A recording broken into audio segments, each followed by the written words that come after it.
This man changed the world. He took Iran and made it an inspiration for a new, uncompromising strand of Islam. Our bosses couldn't cope with the idea of an 80-year-old Ayatollah, which they didn't even know what an Ayatollah was, who lived on garlic and onions and yogurt, directing a revolution that was about to topple America's most important ally. تمام این بحران‌ها را امریکا ایجاد می‌کند. His Iran broke all the rules of diplomacy. It unleashed forces the West still cannot handle. It has undermined the West's hold on the Middle East. Iran is deliberately causing maximum problems. Iran is a threat to world peace. I will do everything in my power to prevent Iran from obtaining a nuclear weapon. Everything in my power. آمریکا و انگلیس رو نگاه بکنید. هر جا دیکتاتوری و ترور و آدمکشی است، دست اونها در کاره. This series tells the inside story of how for 30 years Iran has baffled and defeated Western leaders.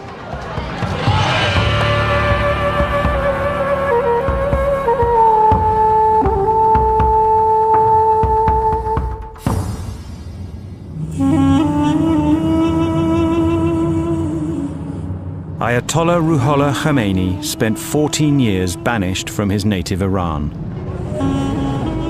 From neighboring Iraq, he waged a holy war against the Shah of Iran. In the autumn of 1978, Iraq's leader, Saddam Hussein, presented the Shah with a startling choice. وقتی که جریان سالیانه سازمان ملل بود، وزیر خارجه عراق با وزیر خارجه ما امیرخسرو افسار صحبت کرده بود و پیامی از صدام داشت. در این پیام این بود که اگر که بخواید این رو از اینجا به خارج میفرستیم و همینطور اگر که علاقمند باشید حتی باید الیمیت بشیم. The Shah was cautious. In those days we thought that if somebody gets rid of Khomeini, he will become like a martyr and he become even greater. Mohammad Reza Pahlavi had ruled Iran for almost 40 years. شاهنشاه‌ها کشور شاهنشاهی ایران به مردم این سرزمین باستانی. He lived in a world apart from his people. He was kept in power by a vicious security service and the fifth largest army on earth, equipped with American weaponry. He ignored calls for democracy. He let the nation's vast oil wealth go only to the few. He promoted Western culture, enraging millions of Muslims. Many groups resented the Shah. They came together under Khomeini's banner. چه اونها که تمایلات مذهبی داشتن در دین امام خواستهای خودشون برآورده میکردن، اونهایی هم که نه دیدگاه آزادی خواهانه داشتن ولو لایک، گروه های سیاسی زیادی بودن. باز هم در امام به عنوان چهره مبارزه، یک رهبر مبارزه نیرومند که همه مردم تونسته دور خودش بسیج کرده، شخصیتی میدیدن که میتونن در حمایت از او قام بردارن برای آزادی کشورشون. The Shah's government banned public gatherings.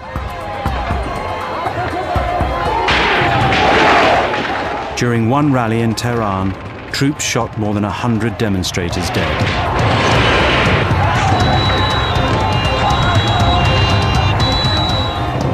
ولی منتظر بودیم که پیام امام بیاد و اون پیام حضرت امام که منتشر شد، گفتن حضرت امام فرموده که کسی خیابونا رو ترک نکنه، از همونجا دیگه تا پیروزی انقلاب دیگه مردم تو خیابون بودن اصلا.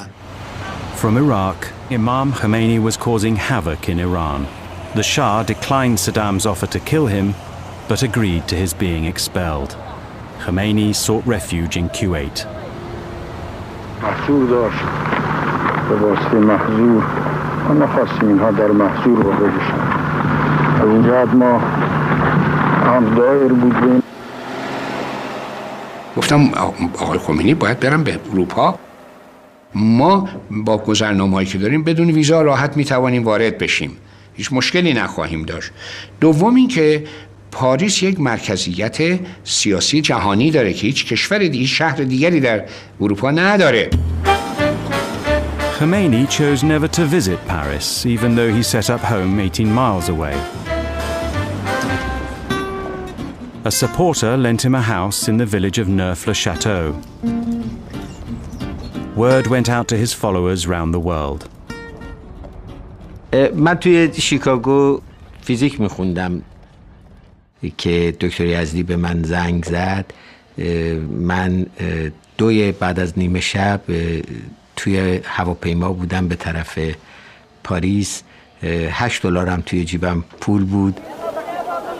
Khomeini was now in easy reach of the world's media. اصلا برای البته اونها میخوان حق خودشون را استیفا کنند و مسالمت هم میکنند، لکن اون شاه هست که امر میکند به کشتن اونها. So there is no alternative to fighting. هیچ راه حلی نیست. Khomeini's success in stoking the revolution embarrassed the French president, an ally of the Shah. L'ayatollah Khomeini, il est venu en France dans des conditions régulières et il s'est installé comme non pas un réfugié politique dont il n'avait pas le statut, mais comme un étranger en résidence en France. President Giscard sent the official responsible for high-profile foreign visitors to issue a warning to the Ayatollah. Je suis donc arrivé dans ce pavillon de banlieue, dans cette chambre vraiment dénudée. Ça m'avait impressionné. J'ai fait le rapprochement avec la cellule de moine. Il n'y a pas de canapé, il n'y a rien pour s'asseoir. Lui est assis par terre en tailleur, enturbané de noir, naturellement une barbe blanche, des yeux très vifs, scrutateur. Je lui dis, voilà, ces derniers jours, vous avez prononcé des philippiques enflammés contre le chef de l'État avec lequel nous avons des relations diplomatiques normales. Et donc, il n'est pas raisonnable que sur le territoire français, vous teniez des propos de caractère politique. Ah bon, آقای خمینی هم جواب داد که من قصد فعالیت سیاسی در خاک فرانسه ندارم. من از اینجا نامه‌هایی به ایران می‌نویسم. حالا در ایران این نامه‌ها رو مردم چیکار میکنن اون دیگه مربوط به دولت فرانسه نیست. In fact, Khomeini's house was a veritable production line, copying and distributing his pronouncements. In Iran, anyone carrying Khomeini's words risked arrest. این اعلامیه رو میرفتیم یه تلفن عمومی میخوندیم برای تلفنی در شهرستان، اون ضبط میکرد، یادداشت میکرد، بعد اون تکثیر میکرد. یعنی به سرعت این اعلامیه فردای اون روز سراسر ایران رو گرفته بود. The whole country ground to a halt when strikes begun by the left received Khomeini's blessing. The military commanders drew up proposals to end the chaos. من این طرحو بردم و به عرض رسوندم و قبلا اشاره کردم که علازت انقلاب اول باید بکوبین، بعد ببینید چرا انقلاب شده. اگر معطل بشین انقلاب موفق میشه. بعد ایشون راه رفتن و بعد اومدن گفتن یعنی شما میگویید من خلاف قانون اساسی رفتار کنم؟ گفتم قربان مملکت داره از دست میره و دیگه امر بفرمایید این کار بشه. باز دوباره راه رفتن و گفتن دیگه چی دارین؟ گفتم ساکت موندم و ایشون گفتم به هر حال من دیگه از این مسائل خسته شدم. America was caught off guard.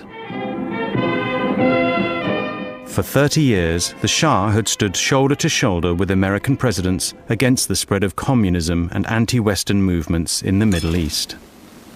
Iran, because of the great leadership of the Shah, is an island of stability in one of the more troubled areas of the world. Now, just 10 months later, President Carter's words rang hollow.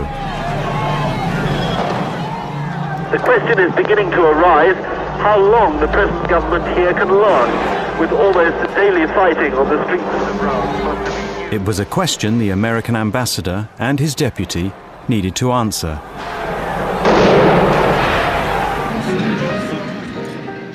We were invited to this party. We both went around quite separately, talking to the various generals and admirals.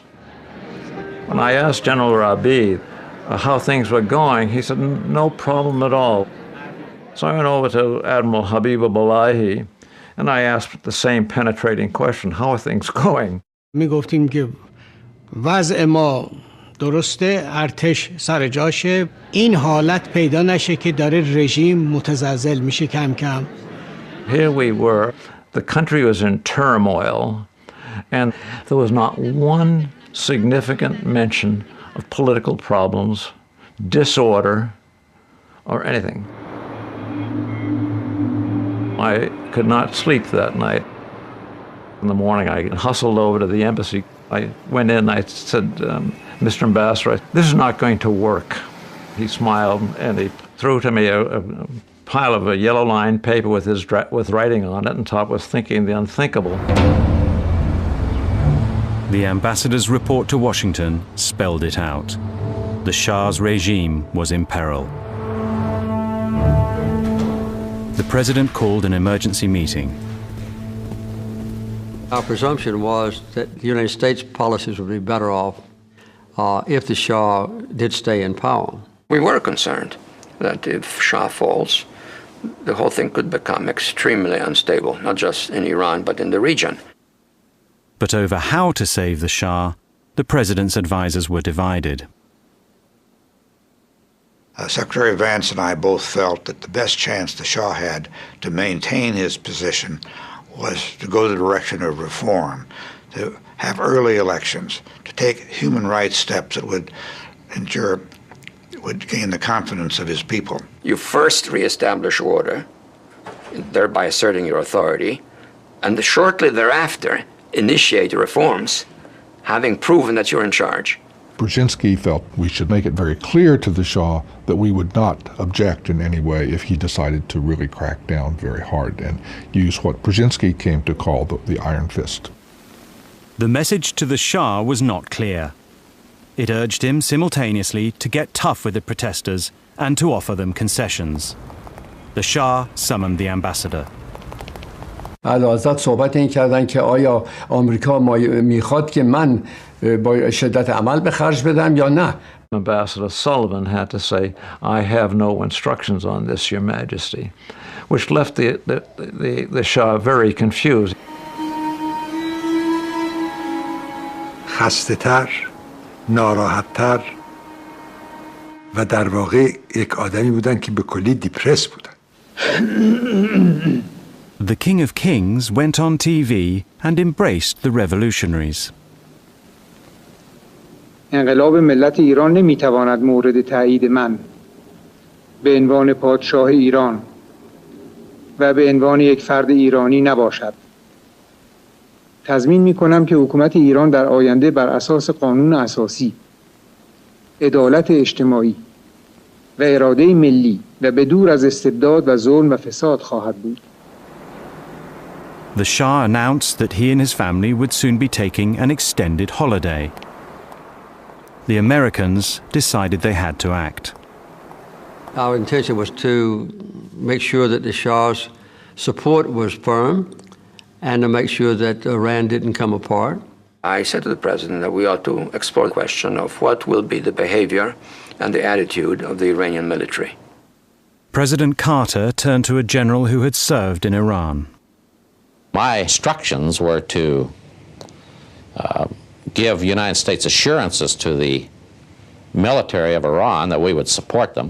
His mission was to go out and see if the Iranian military had the stomach to attempt a coup and to suppress the revolution. The general had to get the military to defend the throne while the Shah was away. ایشون پرسیدن که آیا که نقشه‌ای که ارتش بتونه اوضاع رو به دست بگیره چی دارین و اگر این نقشه چی میگه؟ You had to have plans. You know, the immediate thought of these generals and admirals was to do what you're talking about, that they take control. But when asked how, they were speechless. رژیم ما در اون موقع چنین اجازه ای رو نمیداد. چون خب ترس این بود که یه دفعه این فکر یه روزی در ارتش پیدا نشه که خودسرانه چنین اقدامی بکنه. In his haste, the American general had failed to pay the usual courtesy call on the Shah. من خیلی کمتر اوقات اعلیحضرت رو اینقدر عصبانی دیدم. خیلی معذرت میخوام اگر من این کلمه رو بگم، ولی خب اعلیحضرت فرمودن که این مرتیکه آمده به ایران و تمام همه جا رفته، با همه ملاقات کرده، رئیس قره‌باقی هم دیده، حالا قبل از اینکه بره آمده از من میخواد خداحافظی بکنه. He cautioned me, and only as the Shah could do, and you'd have to know him and see him looking at you through his glasses with his penetrating look, that I should not forget who the King of Kings was. I saw him only once when he accompanied the American ambassador to come and inquire about the date of my departure and even the hour of my departure. That's all I discussed with General Heiser. Before his holiday, the Shah appointed a new prime minister, a moderate and former opponent of his regime, Shapur Bakhtiar.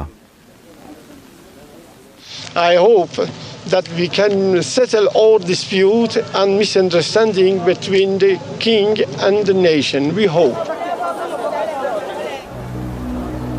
Soon after, the Shah and his wife left Iran.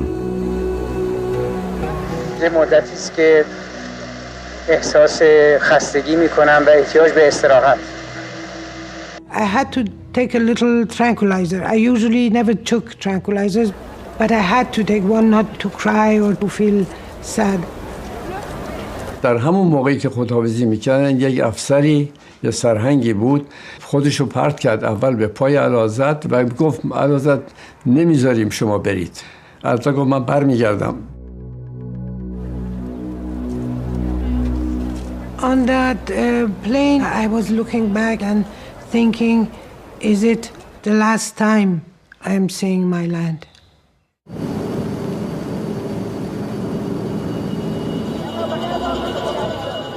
The Shah had fled a popular uprising once before, in 1953.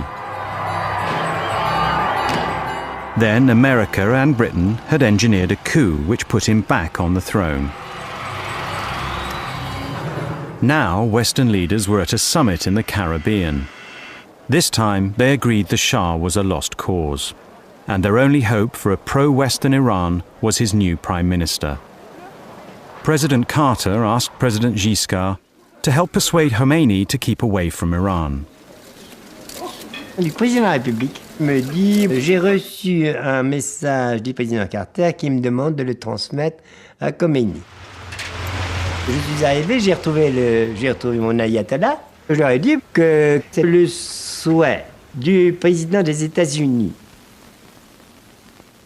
que naturellement il fallait laisser un peu de temps pour que Shapur Bakhtiar puisse faire front aux difficultés de l'époque, et que par conséquent, il souhaitait que l'ayatollah diffère son retour en Iran.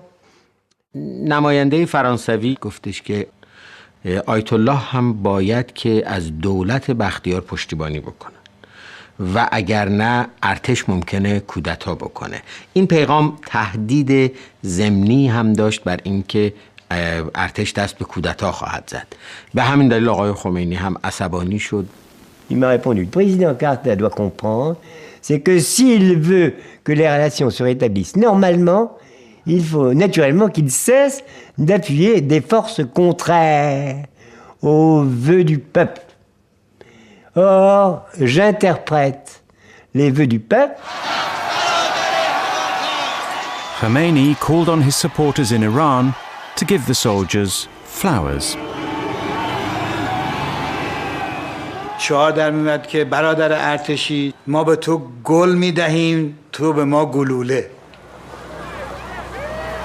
Many soldiers were conscripts and followers of Khomeini.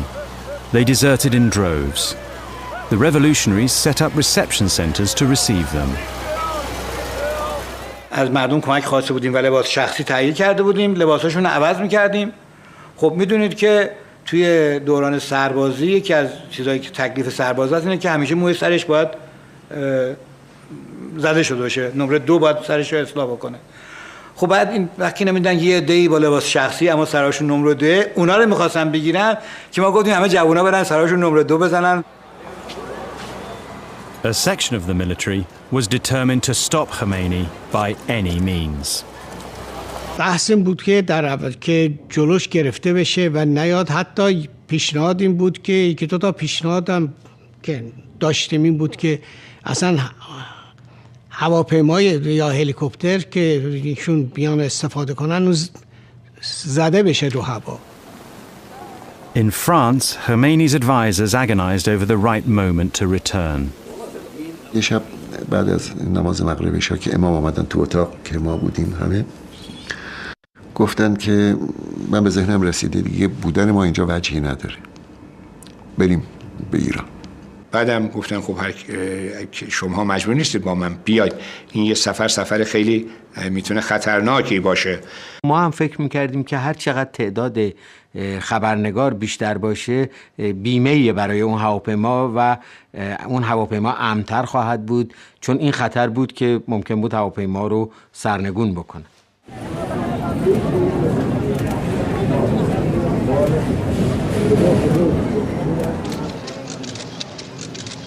I will not forget the hospitality of the French government and the French people and their sense of liberty.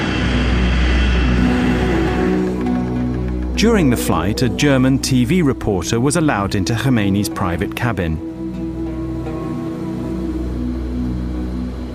Sonne ging gerade auf, es war die Zeit des Morgengebets. Jedenfalls, ich habe ihn nie wieder so aufgeräumt gesehen wie an diesem frühen Morgen. Das ist das einzige Mal, dass ich ihn entspannt gesehen habe lächeln gesehen. Nach dem Gebet, das war ohne großen Vorwand, übergab Khomeini ein gelbes, also braunes Kuvert an Tabatabai. Sadek Tabatabai, a favorite relative of Khomeini, was being entrusted with the draft constitution that embodied Khomeini's vision for an Islamic Republic of Iran. It was a dangerous document. رو کردم به آقای شلاتور و آقای کافمن که متصدی دوربینش بود، گفتم که من یه امانتی رو به شما میدم در حالی که ضبط میشد این سر. Und sagte mir, wenn wir bei der Ankunft nämlich getötet werden oder verhaftet werden, dann verstecken Sie das gut. ایشون نگفتم که این پاکت حاوی چی هست. They needn't have worried. As he came down the steps, Khomeini brought 2,500 years of monarchy in Iran to an end. خیابونا مثل اقیانوس اطلس که در طوفان باشه موج، شرایطی بود که دیگه کاری نمی‌شد. The man given the honor of driving Khomeini had taken on more than he bargained for. بیش از اونه که فکر می‌کردیم. آدم توی سالن اومد، نتونستیم کنترل بکنیم. مردم ریختن، ماشینای اسکورت و بین ما و ماشینای اسکورت حائل شدن.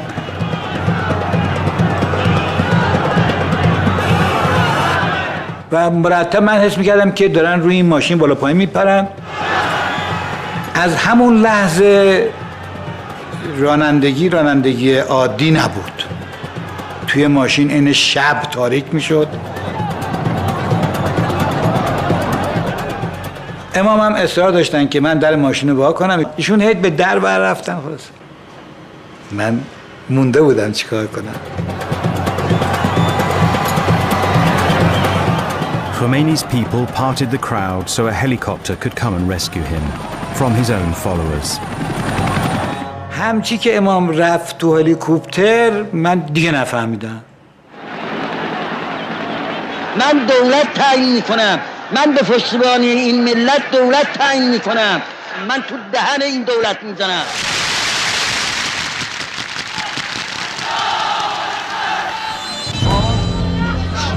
revolutionaries now attacked police stations and military bases.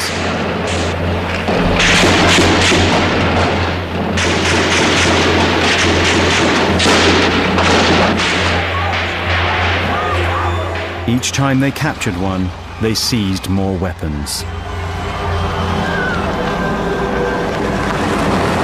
After 10 days, the beleaguered military chiefs met. همه این وضعیت خراب رو تشریح کردن. هر کسی چیکار کرده؟ مثلا فرمانده نیروی هوایی گفت که از رو سقف ادارهش اومده بیرون با هلیکوپتر برای اینکه تمام جاهای دیگه همطور ریختن مردم. They argued through the night.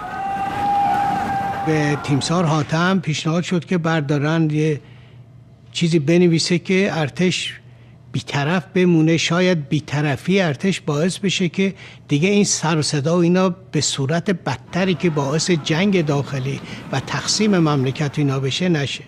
دیگه کم کم همه تایید کردن، بعدش هم همه امضا کردن. Next morning, one of Khomeini's lieutenants took a phone call. و وقتی تلفن رو قطع کرد گفتش که ارتش اطلاعیه داده که در دعوای بین مردم و حکومت بی‌طرف خواهد بود و دستور داده شده که نیروها به پادگانها برگردن. این به معنی پیروزی انقلاب بود. همه هورا کشیدیم، شادی کردیم و تبریک گفتیم، بغل کردیم همدیگر رو. The Shah's prime minister fled the country. Many of the Shah's inner circle were summarily executed. The part that was difficult, I must say, on the nerves was getting up and look at the morning paper and to see people that you'd known for a long time just lying on a slab with bullet holes throughout their body. America feared its embassy could become a target. It reduced its staff from over 2,000 to under 100. Then the Shah asked if he could settle in America. I advised strongly against an early admission of the Shah. I warned that if we did, it was such a sensitive matter that there could be considerable violence, demonstrations, agitation against the United States. President Carter agreed. My presumption was that I would not let him come into the United States.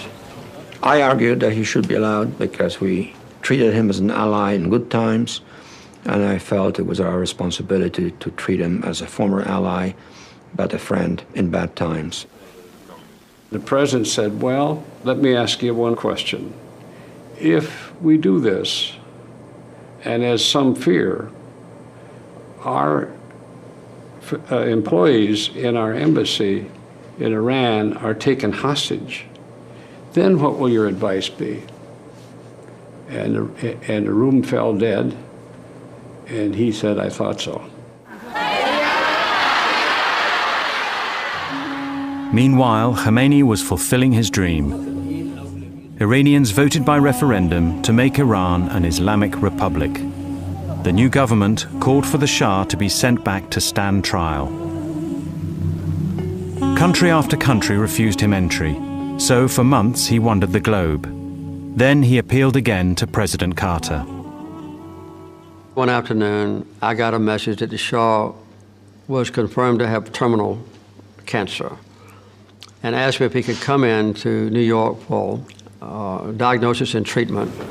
The Shah had kept his cancer secret for 4 years. His doctors had told his wife, but she too never mentioned it, even to her husband. I had a feeling that he didn't want anybody to know, and I wanted to respect his wish. That is why I never asked him. This time, Carter agreed to admit the Shah. America's man in Tehran informed Foreign Minister Yazdi. He had advised strongly for months before that about the difficulty of any kind of gesture toward the Shah or his family. I was well aware of that. اونا خواستن که در چارچوب مقررات بین‌المللی ما حفاظت و امنیت سفارت امریکا رو بپذیریم. ما خب طبیعی بود که به عنوان یک دولت مسئول به اونها بگوییم که خب بله دولت ایران به مسئولیت بین‌المللی خودش واقفه. I will never forget the words he gave me. We will do our best. He did not say we will guarantee your security. He said, we will do our best. اطلاع دادم که همونطور که تمام شواهد و قرائن حکایت میکنه شما با آتش بازی میکنید و این رو شما در جعبه پاندورا رو باز میکنید. Iran's foreign minister was on his way to Algiers for Independence Day. So was Carter's top advisor, Dr. Brzezinski. I urged Foreign Minister Yazdi to have a talk with Brzezinski. I knew what that might mean. It would elevate the dialogue up to a point where it mattered.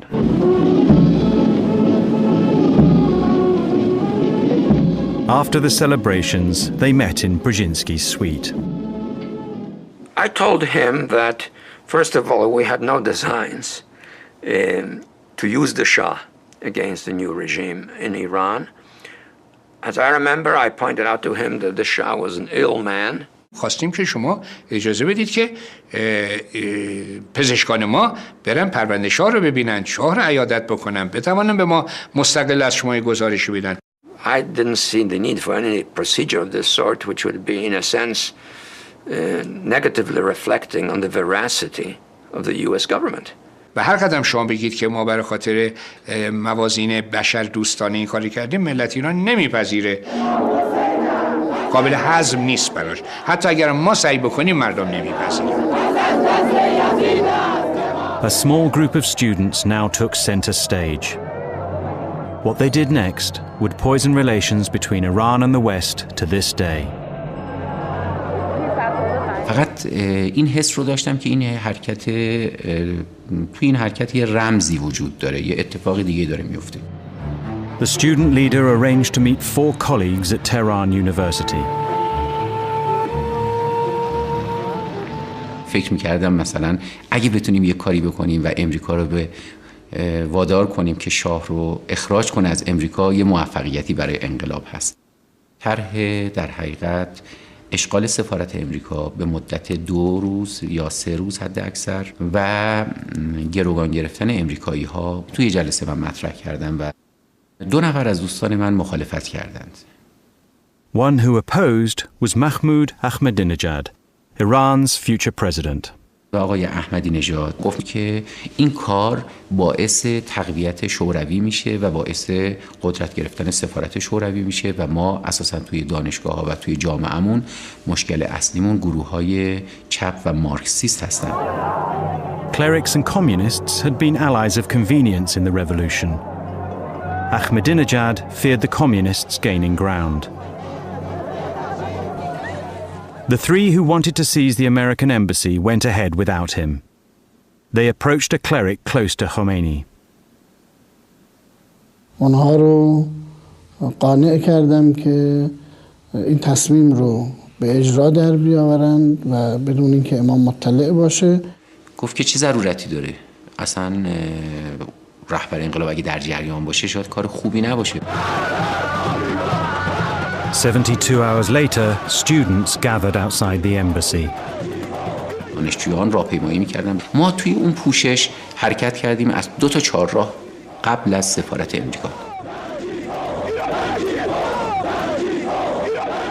باید دستور عملیات رو من صادر می‌کردم به فرمانده عملیات. At first this demonstration seemed to me to be an interruption, that it was going to really mess us up on getting our timetable down. You know, it's amazing how you don't worry about the right things at the wrong time.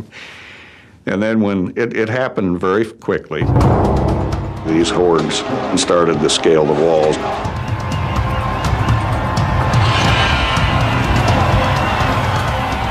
The acting ambassador was told just after leaving a meeting in the foreign ministry. I had to turn around rather quickly and go back to the foreign ministry, find help from where it mattered, and that was the foreign minister himself. من به آقای لینگن گفتم که خب من قبلا به شما در مذاکرات حضوری گفته بودم که اگر شما این کارو بکنید باید منتظر چه چیزی باشه. I said, I know you warned me against this, but I need help. Only Khomeini could sort this out, but he was in the holy city of Qom, and he was taking his daily nap. بنابراین من سعی کردم که با هلیکوپتر که از دانشکده افسری، از پلتفرم دانشکده افسری ما استفاده می‌کردیم، می‌رفتیم. By now, hundreds of students had entered the embassy compound. Vastly outnumbered, the US Marines held their fire. They asked me, what should we do? And I said, given what you've told me, the degree of chaos surrounds you, the control that has now slipped away from your hands over there in the compound, you should surrender. And I gave that order.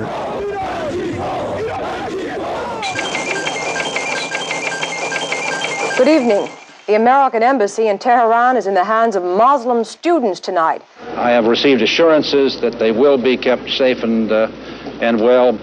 The administration's problem is no one knows whom to blame for the takeover of the embassy. Foreign Minister Yazdi said the Iranian government would do its best to resolve the matter. The foreign minister reached Qom and went straight to Khomeini. من به آقای خمینی نگفتم کیا اونجا هستن، گفتم آقا رفتن این کارا رو کردن. آقای خمینی به من گفتن که هر کس هست برو بریزشون بیرون. He set off back to Tehran to carry out Khomeini's instruction to end the siege. At the same time, the students in the embassy set out to get the Imam's blessing to continue it. من زنگ زدم به آقای موسوی خوئینی ها و گفتم که ما توی سفارت هستیم، منتظرتون هستیم، خودتون رو سریع برسونید. نقش واسطه خوبی رو من میتونستم بر عهده بگیرم، از جمله ارتباط بین دانشجویان و شخص حضرت امام. The cleric called Khomeini's home and spoke to his friend, Khomeini's son, Ahmad.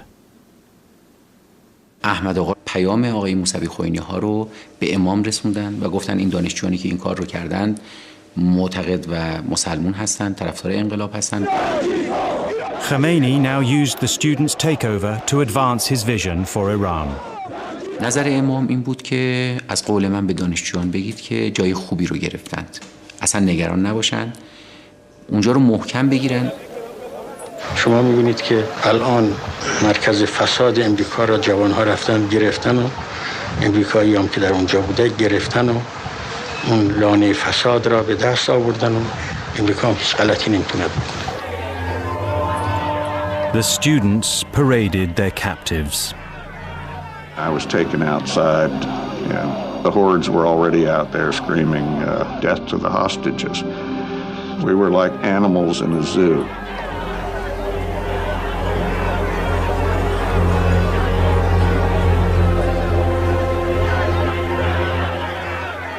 Khomeini had breached the basic rule that enables diplomats to work in a crisis. In doing so, he had reversed the decision he gave Foreign Minister Yazdi, who had been at his side since his exile in Iraq. The cabinet now met in emergency session. ما مخالفت اون با گروگانگیری از موضع منافع ملیمون بود. آقای دکتر یزدی خواست عنوان میکنه که به لحاظ خارجی و از اینجوری شرایط اینجوری باید سعی کنیم که دیپلماسی خارجی اون رو چیکار بکنیم، که آقای بازرگان با تندی بهش گفت تو چه کاری؟ تو فکر می‌کنی تو وزیر خارجه هستی؟ وزارت خارجه توسط دو اداره نمیشه که. بسیار برافروخته بودن و تاکید کردن که استعفا میدم، کما اینکه در ایشون در خود هیئت دولت مطرح کرد که استعفا خواهند داد و نه تنها ایشون، همه وزرا قبول کردن که دست جمعی استعفا بدن. Khomeini's support of the students had enabled him to sweep the moderates out of government. A month later, he assumed the new post of Supreme Leader, giving him, in effect, total control. And the American diplomats remained in captivity. We sent word to the Ayatollah that if he injured a hostage, that we would stop all commerce between Iran and the outside world by blockading their seaports and so forth. We didn't go into detail. And if he killed any hostages, that I would respond with military action. Is Iran now, in effect, at war with the United States?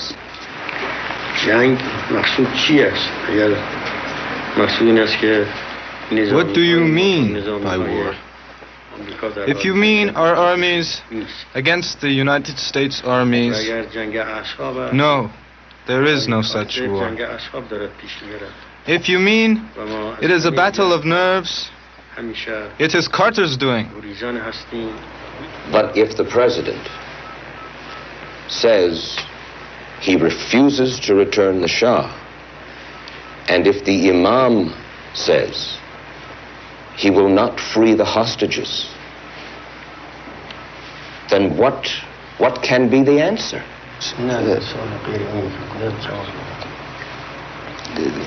He will not discuss He's not even going to listen to it. Khomeini rebuffed all America's efforts to get the hostages released. 3 months after the embassy takeover, America imposed sanctions on Iran, freezing its US assets and banning its oil imports. ما از اقتصادی نمی ترسیم. ما از دخالت نظامی نمی ترسیم. اون چیزی که ما را می ترساند وابستگی فرهنگی است.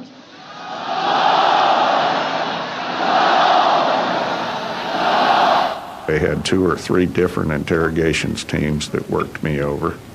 I was beaten, I was hung by my wrists, marched into trees, and of course with a blindfold on.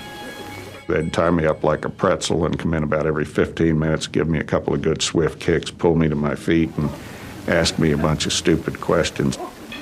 Good evening. For the first time since the Iran crisis began 40 days ago, President Carter has indicated a glimmer of hope in the conference. The hopes were false, and news channels gave a daily reminder of the embassy siege. The Shah finished his medical treatment and left America, but Khomeini still refused to release the hostages. It was seen around the world as an America no longer capable of dealing with her real problems. It humbled the administration in dealing with problems at home. It had a profound, prevailing, devastating, paralyzing impact upon our government.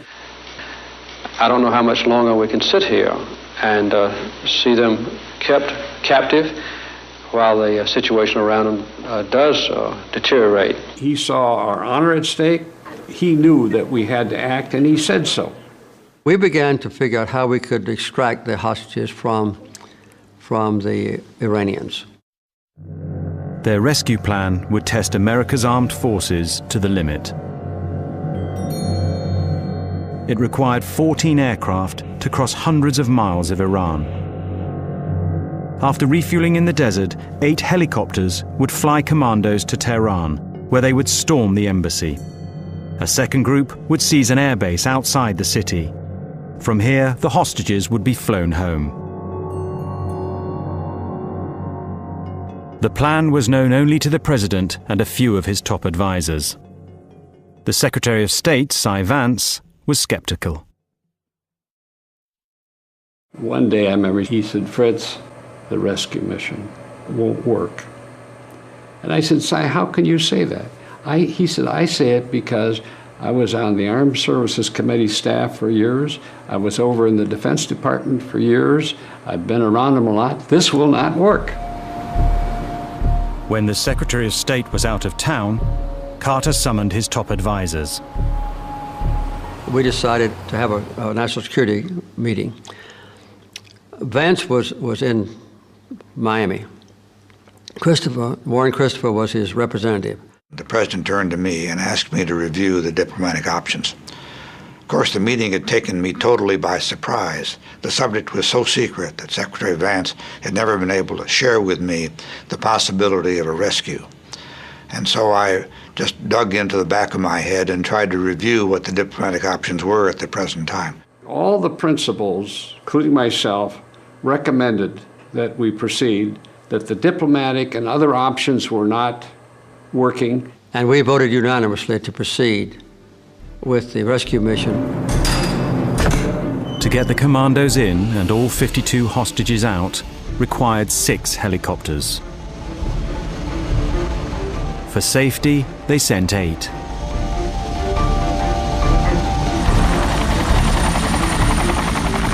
The decision was made earlier that if we didn't have enough helicopters to bring all our hostages out, that we wouldn't bring any, because the ones remaining would undoubtedly be assassinated. From an aircraft carrier in the Arabian Sea, the helicopters flew more than 500 miles into Iran. Keeping low to avoid radar, they flew into a sandstorm. 2 developed faults.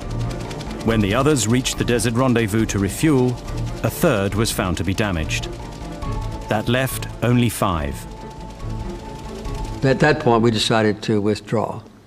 And we left all our equipment there and brought our people home. As they took off to leave, a helicopter collided with the refueling aircraft. The president was immediately informed. I was with the president when we got the call, and the president said, have there been lives lost? And I saw his face turn white, and he said, I feared that. 5 airmen and 3 commandos died in the crash. A human tragedy, and in election year, a political disaster. Congress still knew nothing about the mission. It was the vice president's job to inform its leaders before they heard the morning news. You can imagine those very painful conversations. Awakened from a dead sleep, being told this, and they say, what are we doing? Where? When?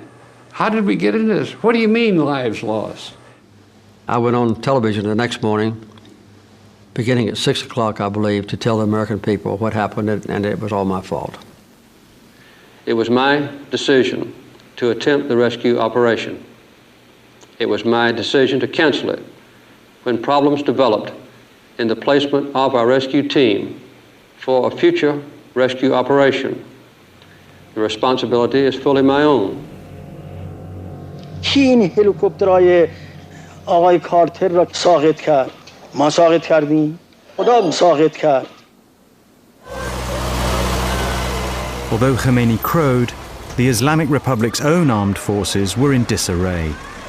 Carter's sanctions stopped them obtaining spare parts. The Shah's generals had fled or been executed. Saddam Hussein saw an opportunity. خدمت ایشون عرض کردم همیشه صدام داره زمزمه جنگ میکنه و او قرارداد الجزایر رو پاره کرده اینا، بنابراین هر چه زودتر جلوی این معنا گرفته بشه. The Islamic Republic was surrounded by hostile states. To protect itself, it needed sanctions lifted. Khomeini was persuaded to open talks with America. His negotiator met President Carter's on neutral ground in West Germany. ما قدم می‌زدیم در باغ کاخ مهمان سرای وزارت خارجه بن که خبر دادن که دوستان آمدن. وقتی من آمدم آقای کریستوفر از رو اومد، من در قیافش تعجب رو می‌دیدم. I was really quite surprised. He was a very good-looking, dapper man in a sport coat and flannel slacks, and so he looked very Americanized. بعد از صحبت‌های اولیه و معارفه اولیه که بینمون صورت گرفت، شرط رو من عنوان کردم. یکی اینکه بازگردوندن دارایی‌های مسدود شده ایران و اموالی که یعنی تنخواهی که بر اساسش دولت پنتاگون تجهیزات نظامی به ایران فروخته بود. With respect to the funds that we had frozen in the United States, I told him we had about $5.5 billion frozen, and we're prepared to assemble those assets and return them to Iran. دو موردش رو خیلی تونستیم هم روز به نتیجه برسیم. On day 2, they ran into their only sticking point, the Shah's personal fortune deposited in American banks. استدلال من به آقای کریستوفر این بود که اولا این رقم درآمد معقول یک فردی نیست، ملو زمامدار که پولی جای پسنداز کرده باشه. این رقم نزدیک به 20 میلیارد اموال منقول و غیر منقول، اینها خب تصاحبش غیر قانونی و غیر شرعی است. I said, look, we have a real problem there. Under our constitution, we simply can't give back assets that are claimed by others. آقای کریستوفر گفت من اینا رو به واشنگتن منتقل میکنم و در جلسه بعدی که خواهیم داشت مسئله رو پی میگیریم.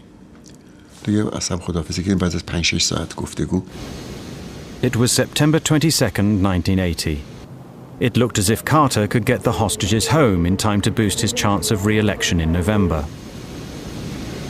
وقتی که من رفتم به فرودگاه، خلبان آمد که برج اجازه پرواز به ما نداده.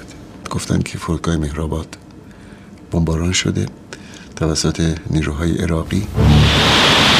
The next day, Iraq invaded Iran. 70,000 troops crossed the border, launching a war which would last 8 years and leave 1 million dead. Iran's leaders broke off the talks with America. They suspected Washington was behind the invasion. They were not totally wrong. We were warned that the invasion was imminent. A source told me that he'd just been in Iraq, where he'd been meeting with Saddam Hussein and his senior Iraqi generals, and that the Iraqis were going to invade Iran. This was, of course, big news and quite an intelligence coup for us. America did nothing to stop the invasion. In fact, though it had no diplomatic relations with Saddam's Iraq, it allowed help to reach him. We understood that what we were telling Saudi Arabia and Jordan about our perceptions of the state of the Iranian military would be passed to Iraq. How powerful did we think their armed forces were? Could they operate their tanks? Could they operate their surface-to-air missile networks? These were the types of information that we would provide to our friends and which we expected they would pass on to Iraq. 6 days into the war, with Iraq's forces in Iran and still advancing, the UN Security Council called for a ceasefire, but made no demand for Iraq to withdraw, giving Iranians a grievance that rankles to this day. زور ممکنه یک کشور متجاوزی رو محکوم نکنن، از اون نخواهند که برگرد به مرزهات و بابت این تجاوزی که کردی غرامت بپرداز، فقط بگن که آتش بس بدید. آتش بس بدید یعنی تجاوز ما بپذیریم. اون موقع من مسئول تدارکات سپاه بودم و امکانات می‌خواستن، اسلحه می‌خواستن، مهمات می‌خواستن، تجهیزات می‌خواستن. جنگ عراق با ایران نبود. وقتی من مأمور بودم برای پشتیبانی از سپاه امکانات تهیه بکنم، همه دنیا به صدام میفروختن. Iran badly needed weapons, but could not buy them as long as it held the American diplomats captive. Its parliament voted to resume the negotiations with America. But the news reached Carter too late to save him from defeat in the presidential election. I promised you 4 years ago that I would never lie to you, so I can't stand here tonight and say it doesn't hurt. He now determined to get the hostages home in the 2 months left before Ronald Reagan took office. The negotiations moved to Algeria. The final sticking point was $9.5 billion of Iranian government assets in American banks, frozen by the US government when its embassy was seized. I said to the foreign minister, the most we can assemble is $7.9 billion. And I think it's in their interest to accept that because dealing with President Reagan might be much more difficult than dealing with us. It was the Americans' final offer. After 2 days and 2 nights of negotiation, I'd gone back to my room to shower, and I got a call from the foreign minister saying, I think we have an acceptance. So I went back and signed in the clothes I'd been wearing for 3 days. But Iran would not release the hostages until America delivered the money, and Carter was leaving office in 36 hours. There were immense technicalities that had to be dealt with. Banks in like 4 different countries, all of these escrow accounts, and we'd just about come to the conclusion that nothing could possibly be done, that they were just going to have to deal with the next administration. I never went to bed at all. I stayed up and I was in charge of every detail of the agreement. That ought to be kept firm. The $7.9 billion of frozen Iranian assets, now held in banks around the world, still had to be retrieved. One of the key ones was the Bank of England, because they were holding about $2 billion of gold bullion that was owned by Iran. Tell them I would like to know from the President or Chairman of the Bank of England why they have held up our hostages. We had to get Mrs. Thatcher to agree to let that $2 billion be in the pot. Okay, so the Bank of England has certified the depository? Right on, man. That's great. That's great. That was one obstacle overcome. There were more. Suddenly, the lines went dead. Nothing was happening. We found out that there was a U.S. Treasury official who didn't like the deal, whose signature was necessary to move the papers forward, who went home. So the President of the United States said, this person is fired. And so we got past that. The hostages had been held for 15 months, often in solitary confinement. 2 hours before Reagan's inauguration, they were assembled. We were all blindfolded. I can remember my irritation with one of the hostage takers who were pushing us on the bus, because we were always being pushed around. The hostages tore off their blindfolds and saw they were on the road to the airport. In Washington, the Vice President and President prepared to leave for Reagan's inauguration. As I left the Oval Office, there was Gary Sick sitting by the president's chair in his own smaller chair on the phone, waiting to see if there's any news about the hostages. I was listening with one ear to the reports coming out of Tehran about where the hostages were and what was going on. The hostages reached Tehran airport. Prodded, poked at, screamed at by dozens of hostage takers, prison guards between the bus and the ramp up to the aircraft. We hadn't seen each other for 444 days. All of us embracing each other, getting to know each other again. But the plane sat on the runway. Carter was despairing because he had hoped at least to get these hostages home while he was president. We rode in a limousine to the Capitol for the inauguration ceremony. I had direct communication, obviously, with our intelligence around the world. I talked to him while he was in the car. Said that the hostages were apparently at the airport, but we had no evidence that anything had happened. Repeat after me. I, Ronald Reagan, do solemnly swear. I, Ronald Reagan, do solemnly swear that I will faithfully execute the office of President of the United States. That I will faithfully execute the office of President. Carter left for home. Still no news. Roughly 5 minutes after I was no longer president, the Secret Service agent came down and whispered in my ear that the hostages were free. They had deliberately delayed its release until maybe 20 seconds after Reagan had been sworn in. It is not often that a foreign leader humiliates and helps secure the electoral defeat of an American president.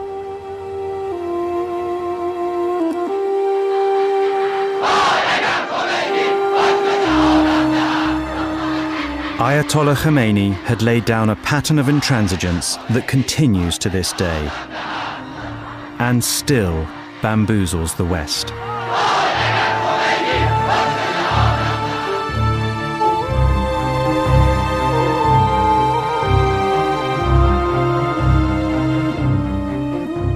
On BBC 4 now, an absorbing insight into life inside modern Tehran. Raghi Omar reveals the hopes and fears of the upcoming generation, from a pop star to a renowned photojournalist and staff at a drug rehab centre. With almost daily fighting on the streets of Iran. It was a question the American ambassador and his deputy needed to answer.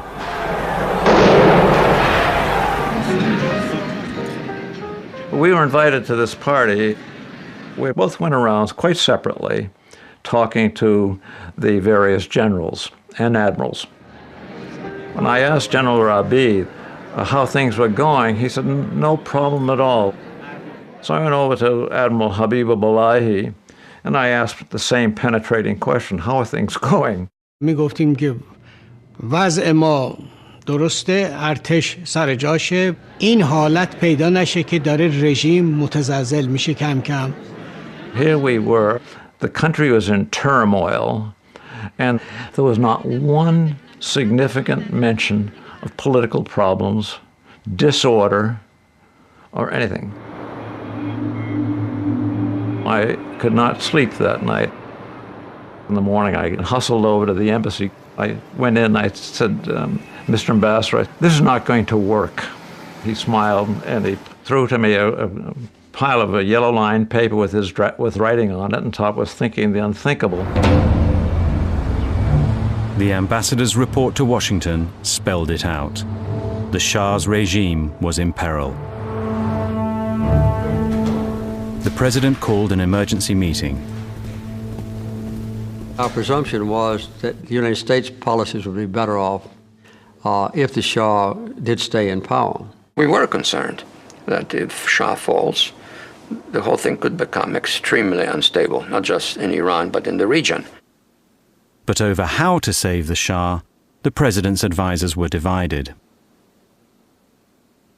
Secretary Vance and I both felt that the best chance the Shah had to maintain his position was to go the direction of reform, to have early elections, to take human rights steps that would ensure would gain the confidence of his people. You first reestablish order, thereby asserting your authority, and shortly thereafter initiate reforms, having proven that you're in charge. Brzezinski felt we should make it very clear to the Shah that we would not object in any way if he decided to really crack down very hard and use what Brzezinski came to call the iron fist. The message to the Shah was not clear. It urged him simultaneously to get tough with the protesters and to offer them concessions. The Shah summoned the ambassador. علازت صحبت این کردن که آیا آمریکا میخواد که من با شدت عمل به خرج بدم یا نه. Ambassador Sullivan had to say, I have no instructions on this, Your Majesty. 6 days into the war, with Iraq's forces in Iran and still advancing, the UN Security Council called for a ceasefire, but made no demand for Iraq to withdraw, giving Iranians a grievance that rankles to this day. جور ممکنه یک کشور متجاوزی رو محکوم نکنن، از اون نخواهن که برگرد به مرزهات و بابت این تجاوزی که کردی غرامت بپرداز، فقط بگن که آتش بس بدید. آتش بس بدید یعنی تجاوز ما بپذیریم. اون موقع من مسئول تدارکات سپاه بودم و امکانات میخواستن، اسلحه میخواستن، مهمات میخواستن، تجهیزات میخواستن. جنگ عراق با ایران نبود. وقتی من مأمور بودم برای پشتیبانی از سپاه امکانات تهیه بکنم، همه دنیا به صدام میفروختن. Iran badly needed weapons, but could not buy them as long as it held the American diplomats captive.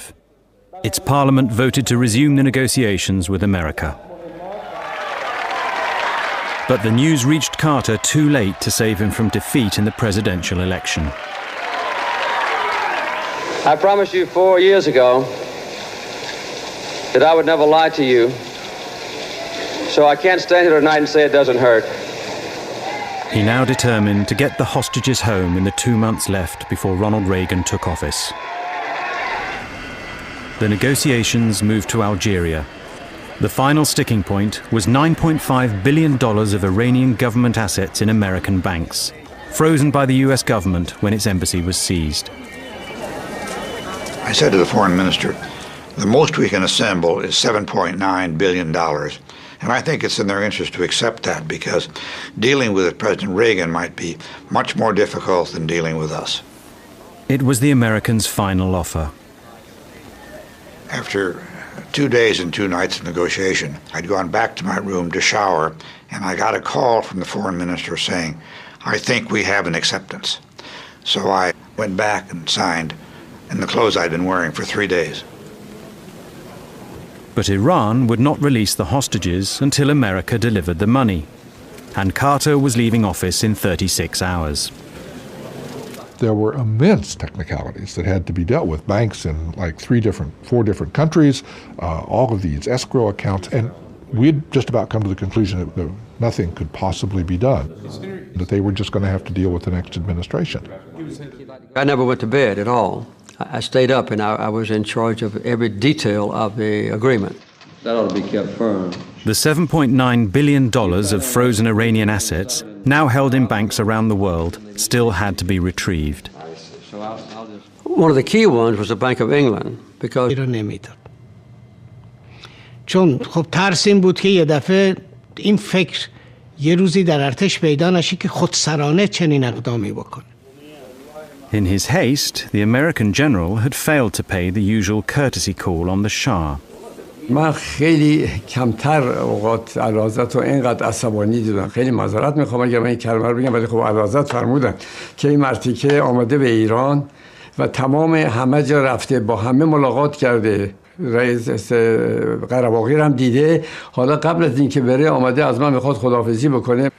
He cautioned me, and only as a Shah could do, and you'd have to know him and see him looking at you through his glasses with his penetrating look, that I should not forget who the King of Kings was. I saw him only once when he accompanied the American ambassador to come and inquire about the date of my departure and even the hour of my departure. That's all I discussed with General Heiser. Before his holiday, the Shah appointed a new prime minister, a moderate and former opponent of his regime, Shapur Bakhtiar. I hope that we can settle all dispute and misunderstanding between the king and the nation. We hope. Soon after, the Shah and his wife left Iran. یه مدتی است که احساس خستگی می‌کنم و احتیاج به استراحت. I had to take a little tranquilizer. I usually never took tranquilizers, but I had to take one not to cry or to feel sad. در همون موقعی که خداحافظی میکردن یک افسری یه سرهنگی بود، خودشو پرت کرد اول به پای اعلیحضرت و گفت اعلیحضرت نمیذاریم شما برید. اعلیحضرت گفت من برمیگردم. On that plane, I was looking back and thinking, is it the last time I am seeing my land?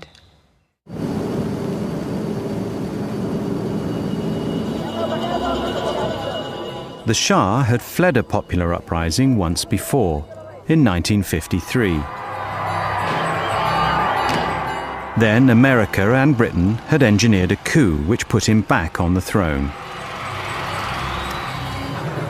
Now Western leaders were at a summit in the Caribbean. This time they agreed the Shah was a lost cause, and their only hope for a pro-Western Iran was his new prime minister. President Carter asked President Giscard to help persuade Khomeini to keep away from Iran. That ought to be kept firm. The $7.9 billion of frozen Iranian assets, now held in banks around the world, still had to be retrieved. One of the key ones was the Bank of England, because they were holding about $2 billion of gold bullion that was owned by Iran. Tell them I would like to know from the President or Chairman of the Bank of England why they have held up our hostages. We had to get Mr. Thatcher to agree to let that $2 billion be in the pot. Okay, so the Bank of England has certified the depository? Right on, man, that's great, that's great. That was one obstacle overcome. There were more. Suddenly, the lines went dead. Nothing was happening. We found out that there was a U.S. Treasury official who didn't like the deal, whose signature was necessary to move the papers forward, who went home. So the President of the United States said, this person is fired, and so we got past that. The hostages had been held for 15 months, often in solitary confinement. 2 hours before Reagan's inauguration, they were assembled. We were all blindfolded. I can remember my irritation with one of the hostage takers who were pushing us on the bus, because we were always being pushed around. The hostages tore off their blindfolds and saw they were on the road to the airport. In Washington, the vice president and president prepared to leave for Reagan's inauguration. As I left the Oval Office, there was Gary Sick sitting by the president's chair in his own smaller chair on the phone, waiting to see if there's any news about the hostages. I was listening with one ear to the reports coming out of Tehran about where the hostages were and what was going on. The hostages reached Tehran airport. Prodded, poked at, screamed at by dozens of hostage takers, prison guards between the bus and the ramp up to the aircraft. We hadn't seen each other for 444 days. All of us embracing each other, getting to know each other again. But the plane sat on the runway. Carter was despairing because he had hoped at least to get these hostages home while he was president. We rode in a limousine to the Capitol for the inauguration ceremony. I had direct communication, obviously, with our... همچی که امام رفت تو هلیکوپتر من دیگه نفهمیدم. من دولت تعیین میکنم. من به پشتیبانی این ملت دولت تعیین میکنم. من تو دهن این دولت میزنم.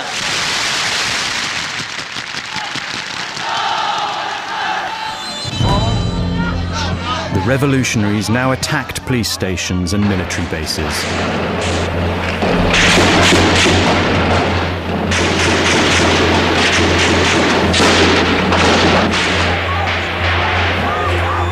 Each time they captured one, they seized more weapons.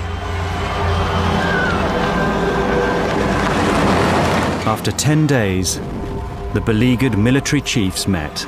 همه این وضعیت خراب رو تشریح کردن.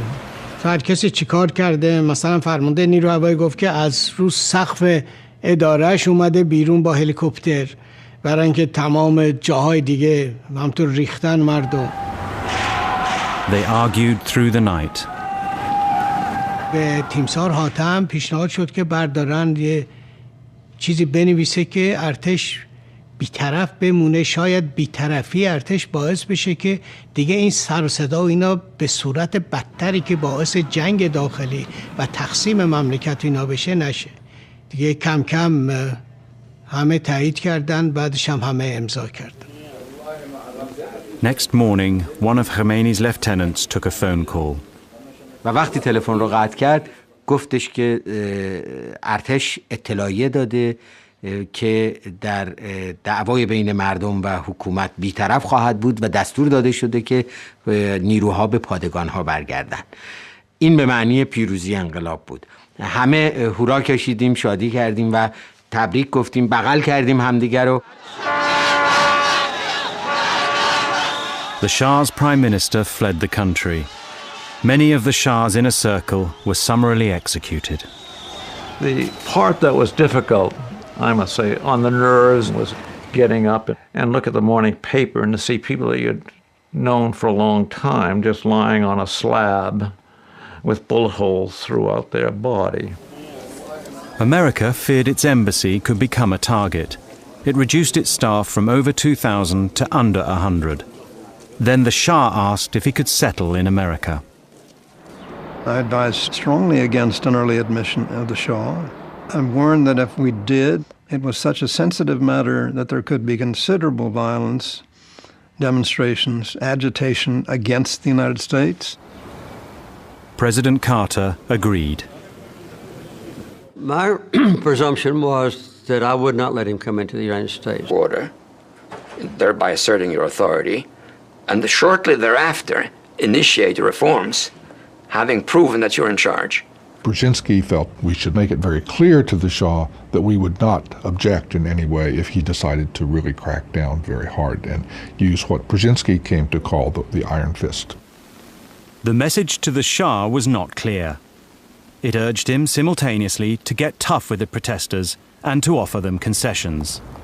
The Shah summoned the ambassador. علازت صحبت این کردن که آیا آمریکا میخواد که من با شدت عمل به خرج بدم یا نه.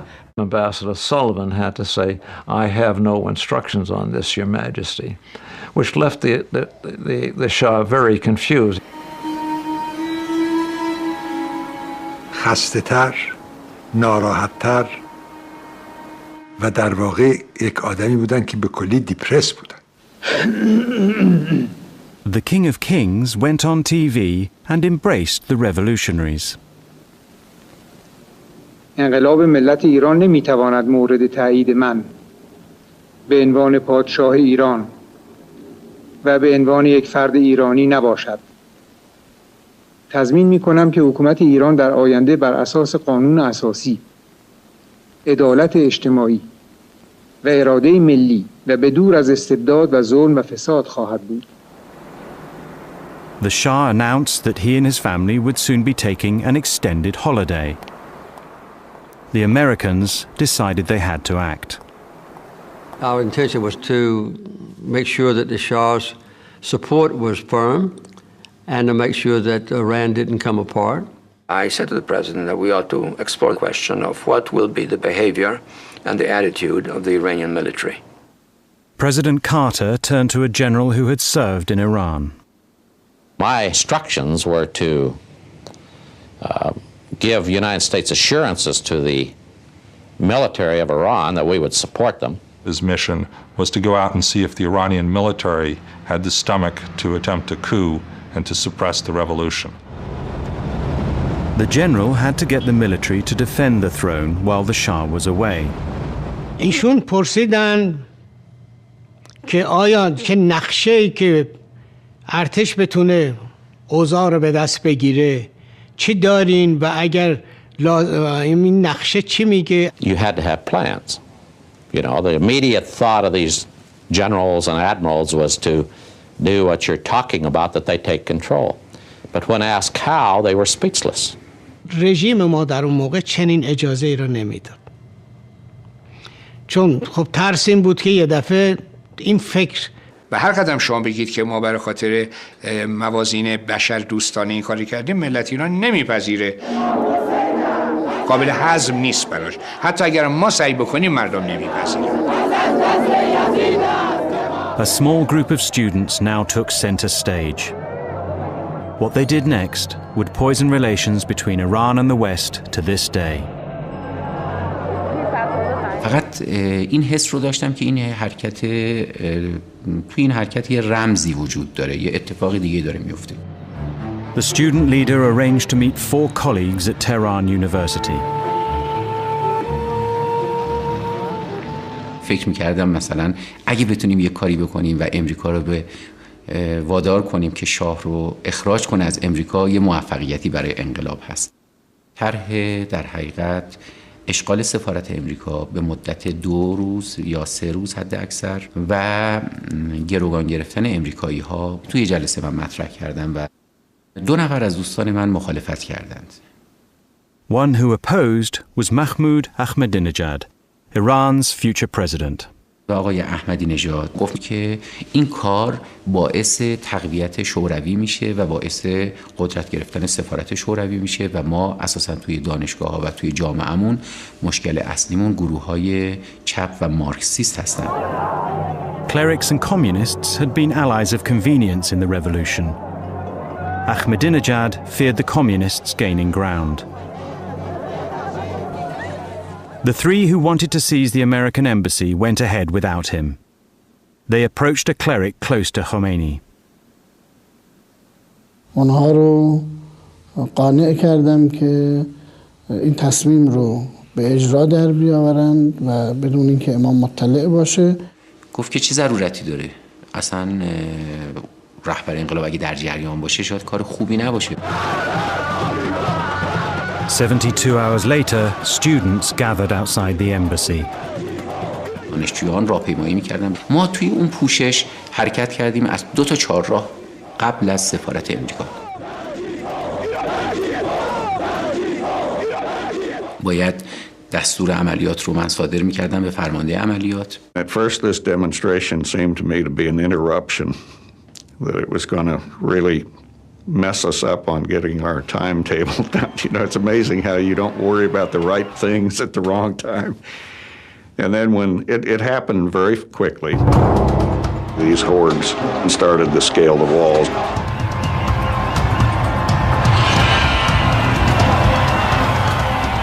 The acting ambassador was told just after leaving a meeting in the foreign ministry. I had to turn around rather quick. Nuclear weapon. Everything in my power. آمریکا و انگلیس رو نگاه بکنید. هر جا دیکتاتوری و ترور و آدمکشی است، دست اونها در کاره. This series tells the inside story of how for 30 years Iran has baffled and defeated Western leaders.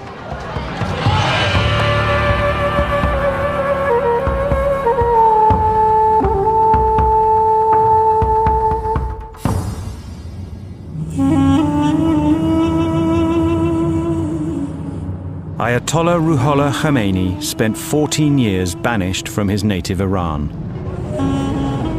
From neighboring Iraq, he waged a holy war against the Shah of Iran. In the autumn of 1978, Iraq's leader, Saddam Hussein, presented the Shah with a startling choice. وقتی که جریان سالیانه سازمان ملل بود، وزیر خارجه عراق با وزیر خارجه ما امیر خسرو افسار صحبت کرده بود و پیامی از صدام داشت. در این پیامی بود که اگر که بخواید این رو از اینجا به خارج بفرستیم و همینطور اگر که علاقمند باشید حتی باید الیمیت بشید. The Shah was cautious. In those days we thought that if somebody gets rid of Khomeini, he will become like a martyr and he become even greater. Mohammad Reza Pahlavi had ruled Iran for almost 40 years. شاهنشاه‌ها کشور شاهنشاهی ایران به مردم این سرزمین باستانی. He lived in a world apart from his people. He was kept in power by a vicious security service and the fifth largest army on earth, equipped with American weaponry. He ignored calls for democracy. He let the nation's vast oil wealth go only to the few. He promoted Western culture, enraging millions of Muslims.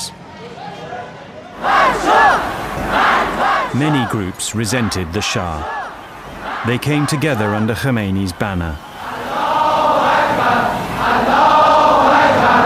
چه اونها که تمایلات مذهبی داشتن در دین امام خواستهای خودشون برآورده میکردن، اونهایی هم که نه دیدگاه آزادی خواهانه داشتن ولو لایک، گروه های سیاسی زیادی بودن. باز هم در امام به عنوان چهره مبارز، یک رهبر مبارز نیرومند که همه مردم تونسته دور خودش بسیج کرده، شخصیتی میدیدن که میتونن در حمایت از او قام بردارن برای آزادی کشورشون.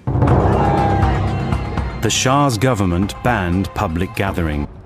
من توی شیکاگو فیزیک میخوندم که دکتر یزدی به من زنگ زد. من 2 بعد از نیمه شب توی هواپیما بودم به طرف پاریس. $8 هم توی جیبم پول بود. Khomeini was now in easy reach of the world's media. اصلا برای البته اونها میخوان حق خودشون را استیفا کنند و مسالمت هم میکنند، لکن اون شاه هست که امر میکند به کشتن اونها. So there is no alternative to fighting. هیچ راه حلی نیست. Khomeini's success in stoking the revolution embarrassed the French president, an ally of the Shah. L'ayatollah Khomeini, il est venu en France dans des conditions régulières et il s'est installé comme non pas un réfugié politique dont il n'avait pas le statut, mais comme un étranger en résidence en France. President Giscard sent the official responsible for high-profile foreign visitors to issue a warning to the Ayatollah. Je suis donc arrivé dans ce pavillon de banlieue, dans cette chambre vraiment dénudée. Ça m'avait impressionné. J'ai fait le rapprochement avec la cellule de moine. Il n'y a pas de canapé, il n'y a rien pour s'asseoir. Lui est assis par terre en tailleur. enturbané de noir, naturellement une barbe blanche, des yeux très vifs, scrutateurs. Je lui dis, voilà, ces derniers jours, vous avez prononcé des philippiques enflammés contre le chef de l'État avec lequel nous avons des relations diplomatiques normales. Et donc, il n'est pas raisonnable que sur le territoire français, vous teniez des propos de caractère politique. Ah bon, آقای خمینی هم جواب داد که من قصد فعالیت سیاسی در خاک فرانسه ندارم. من از اینجا نامه‌هایی به ایران می‌نویسم. حالا در ایران این نامه‌ها رو مردم چیکار میکنن اون دیگه مربوط به دولت فرانسه نیست. In fact, Khomeini's house was a veritable production line, copying and distributing his pronouncements. In Iran, anyone carrying Khomeini's words risked arrest.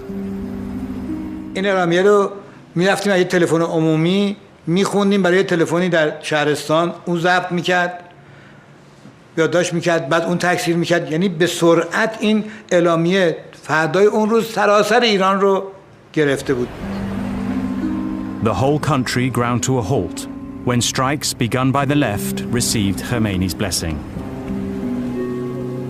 The military commanders drew up proposals to end the chaos. من این طرحو بردم و به عرض رسید. The words he gave me, we will do our best. He did not say, we will guarantee your security. He said, we will do our best. اطلاع دادم که همونطوری که تمام شواهد و قرائن حکایت میکنه شما با آتش بازی میکنید و این رو شما در جعبه پاندورا رو باز میکنید. Iran's foreign minister was on his way to Algiers for Independence Day. So was Carter's top advisor, Dr. Brzezinski. I urged Foreign Minister Yazdi to have a talk with Brzezinski. I knew what that might mean.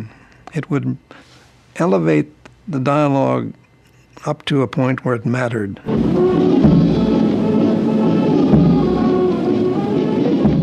After the celebrations, they met in Brzezinski's suite. I told him that, first of all, we had no designs to use the Shah against the new regime in Iran. As I remember, I pointed out to him that the Shah was an ill man. خواستیم که شما اجازه بدید که پزشکان ما برن پرونده شاه رو ببینن، شاه رو عیادت بکنن، بتوانن به ما مستقل از شما گزارشی بدن. I didn't see the need for any procedure of this sort, which would be, in a sense, negatively reflecting on the veracity of the U.S. government. و هر قدم شما بگید که ما برای خاطر موازین بشر دوستانه این کاری کردیم، ملت ایران نمیپذیره. قابل هضم نیست براش. حتی اگر ما سعی بکنیم مردم نمیپذیرن.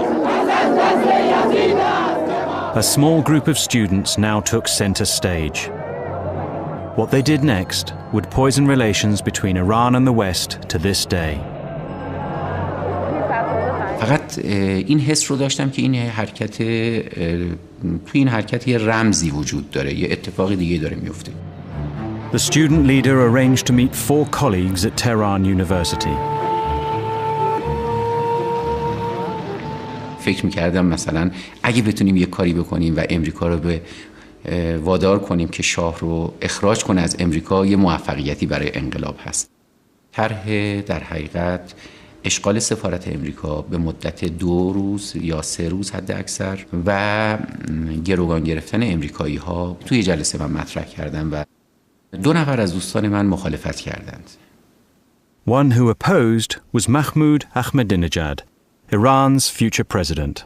آقای احمدی نژاد گفت که این کار باعث تقویت شوروی میشه و باعث قدرت گرفتن سفارت شوروی میشه و ما اساساً توی دانشگاه‌ها و توی جامعهمون مشکل اصلیمون گروه‌های چپ و مارکسیست هستن. Clerics and communists had been allies of convenience in the revolution. Que naturellement, il fallait laisser un peu de temps pour que Jean-Paul puisse faire front aux difficultés de l'époque et que par conséquent, il souhaitait que l'ayatollah diffère son retour en Iran. نماینده فرانسوی گفتش که آیت الله هم باید که از دولت بختیار پشتیبانی بکنه و اگر نه ارتش ممکنه کودتا بکنه. این پیغام تهدید ضمنی هم داشت بر اینکه ارتش دست به کودتا خواهد زد. به همین دلیل آقای خمینی هم عصبانی شد. Il m'a répondu, le président Carter doit comprendre, c'est que s'il veut que les relations se rétablissent normalement, il faut naturellement qu'il cesse d'appuyer des forces contraires aux vœux du peuple.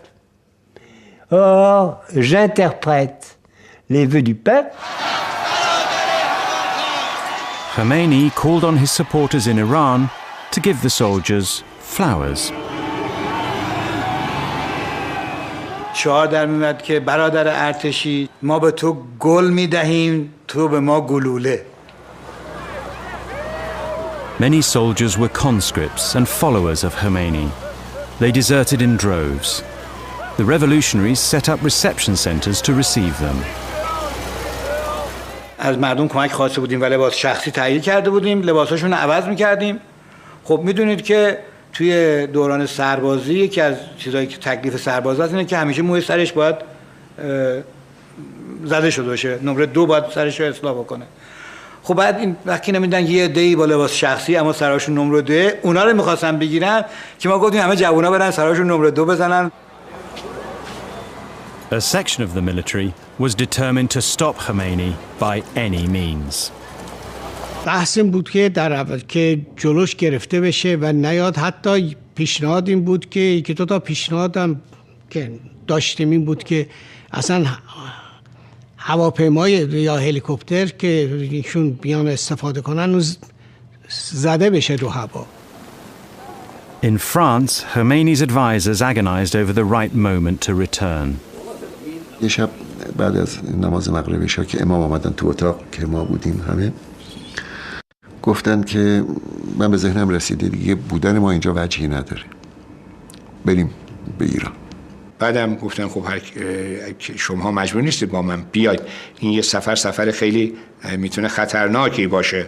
ما هم فکر میکردیم که هر چقدر تعداد خبرنگار بیشتر باشه بیمه‌ای برای اون هواپیما و اون هواپیما امن‌تر خواهد. میدونم خیلی معذرت میخوام اگر من این کلمه رو بگم، ولی خب اعلیحضرت فرمودن که این مرتیکه آمده به ایران و تمام همه جا رفته، با همه ملاقات کرده، رئیس قره‌باقی هم دیده، حالا قبل از اینکه بره آمده از من میخواد خداحافظی بکنه. He cautioned me in only as a Shah could do, and you'd have to know him and see him looking at you through his glasses with his penetrating look, that I should not forget who the King of Kings was. I saw him only once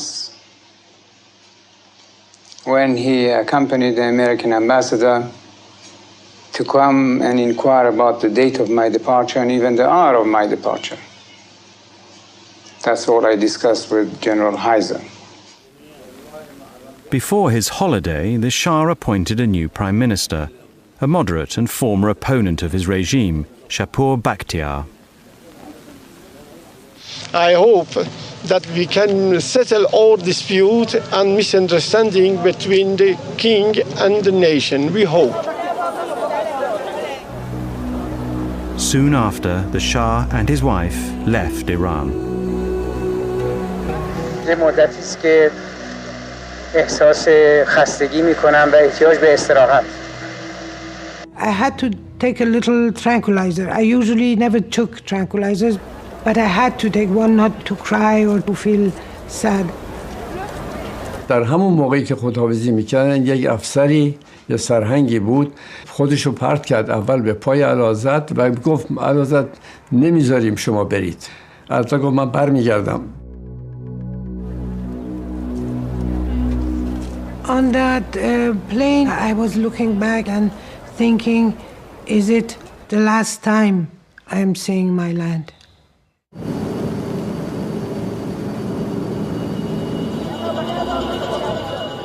The Shah had fled a popular uprising once before, in 1953. Then America and Britain had engineered a coup which put him back on the throne. Now Western leaders were at a summit in the Caribbean. This time they agreed the Shah was a lost cause. and their only hope for a pro-Western Iran was his new prime minister. President Carter asked President Giscard to help persuade Khomeini to keep away from Iran. Le président de la République me dit « J'ai reçu un message du président Carter qui me demande de le transmettre à Khomeini. » Je suis arrivé, j'ai retrouvé mon ayatollah. Je leur ai dit que c'est le souhait du président des États-Unis, que naturellement il fallait laisser un peu de people. You first re-establish order, thereby asserting your authority, and shortly thereafter initiate reforms, having proven that you're in charge. Brzezinski felt we should make it very clear to the Shah that we would not object in any way if he decided to really crack down very hard and use what Brzezinski came to call the iron fist. The message to the Shah was not clear. It urged him simultaneously to get tough with the protesters and to offer them concessions. The Shah summoned the ambassador. علازت صحبت این کردن که آیا آمریکا میخواد که من با شدت عمل به خرج بدم یا نه. Ambassador Sullivan had to say, I have no instructions on this, Your Majesty, which left the Shah very confused. خسته تر، ناراحت تر و در واقع یک آدمی بودن که به کلی دیپرس بودن. The King of Kings went on TV and embraced the revolutionaries. انقلاب ملت ایران نمیتواند مورد تایید من به عنوان پادشاه ایران و به عنوان یک فرد ایرانی نباشد. تضمین میکنم که حکومت ایران در آینده بر اساس قانون اساسی، عدالت اجتماعی و اراده ملی و به دور از استبداد و ظلم و فساد خواهد بود. The Shah announced that he and his family would soon be taking an extended holiday. The Americans decided they had to act. Our intention was to make sure that the Shah's support was firm and to make sure that Iran didn't come apart. I said to the president that we ought to explore the question of what will be the behavior and the attitude of the Iranian military. President Carter turned to a general who had served in Iran. My instructions were to give United States assurances to the military of Iran that we would support them. His mission was to go out and see if the Iranian military had the stomach to attempt a coup and to suppress the revolution. The general had to get the military to defend the throne while the Shah was away. ایشون پرسیدن که آیا که نقشه‌ای که ارتش بتونه اوضاع رو به دست بگیره چی دارین و اگر این نقشه چی میگه؟ You had to have plans. You know, the immediate thought of these generals and admirals was to do what you're talking about, that they take control. But when asked how, they were speechless. رژیم ما در اون موقع چنین اجازه ای رو نمیداد. چون خب ترس این بود که